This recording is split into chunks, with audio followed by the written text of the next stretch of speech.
So what do lions, antelope, and good whack-a-mole players have to teach us about being a good motorcyclist? Well, this week on MCrider, we'll talk about it, and trust me, we'll get all this tied in together.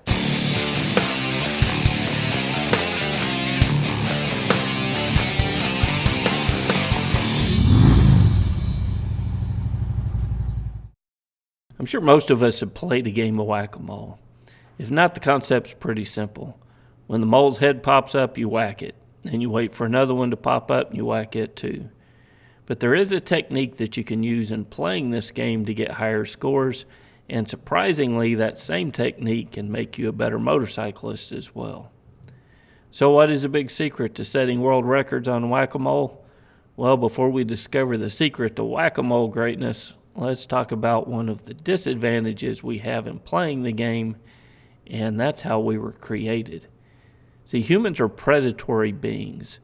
Early man ate by hunting, making us predators.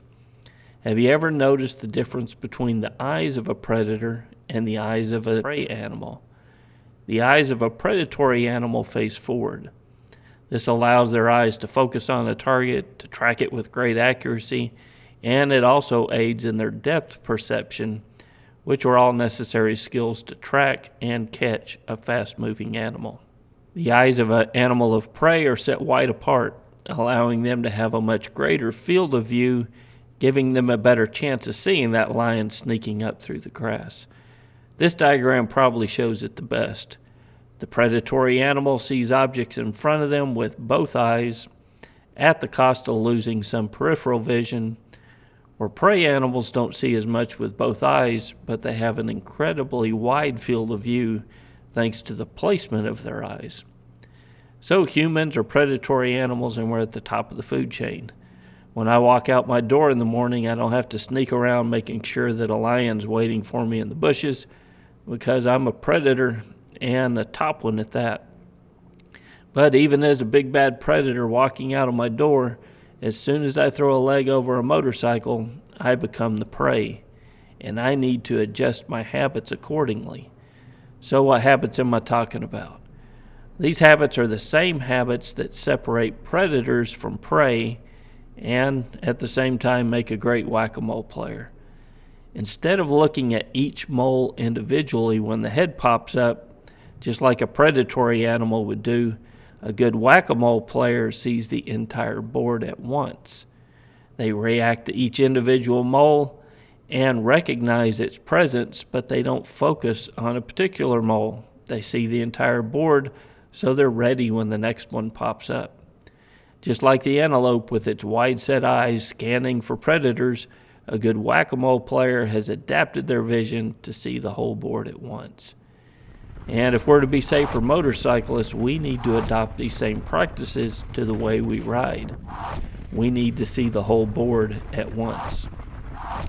Lee Parks in his total control training equates it to using a flashlight or a floodlight. If I walk outside in the dark with the flashlight, I have a very intense view of whatever the flashlight is pointing at, but not a very good view of what is happening to the left or the right of the beam. However, if I go outside and I turn on a floodlight, the entire scene lights up and I can take in more of the environment in one quick glance. When we're riding a motorcycle, we need to use our vision just like a good whack-a-mole player, just like an antelope, and just like me in the backyard with the floodlight on, and take in the entire scene. If I stare too long at that car that might turn left in front of me, I may get hit by that car approaching from the right. And if I stare at a hazard in the road, I'm going to hit it, or maybe I get hit from behind by the vehicle that's approaching too quickly. So this is my challenge to you this week. Whether you're in a car or riding on a motorcycle, practice using more of your vision. Don't just use your predatory vision, but practice using the entire field of view and see the entire scene. You can practice this right now. Look at an object across the room. Now, without moving your eyes around the room, notice the other things that you may not have seen before. How many different things can you see? Is there a window in your room? How many? How many pictures are on the wall, or how many lights are turned on? Riders who keep their eyes moving and use more of their peripheral vision are better riders and safer riders. But as predatory beings, it does not come naturally to us. It takes practice, and it takes conscious effort on our part to do that. Start practicing this technique when you sit in a room, when you walk down the hall, and when you're driving in your car, and especially when you're riding down the road on your motorcycle. Developing a wider field of view will make you a safer rider and may help you see that driver about to pull into your lane. Till next week, guys, is Ken with MCrider, and I'll see you on the road. There are multiple ways to support the channel. You can become a member on YouTube at mcrider.com/member or support the channel through Patreon at mcrider.com/support. Either way, you'll get full access to the forum and the field guides, which will further the training that we release here on a weekly basis.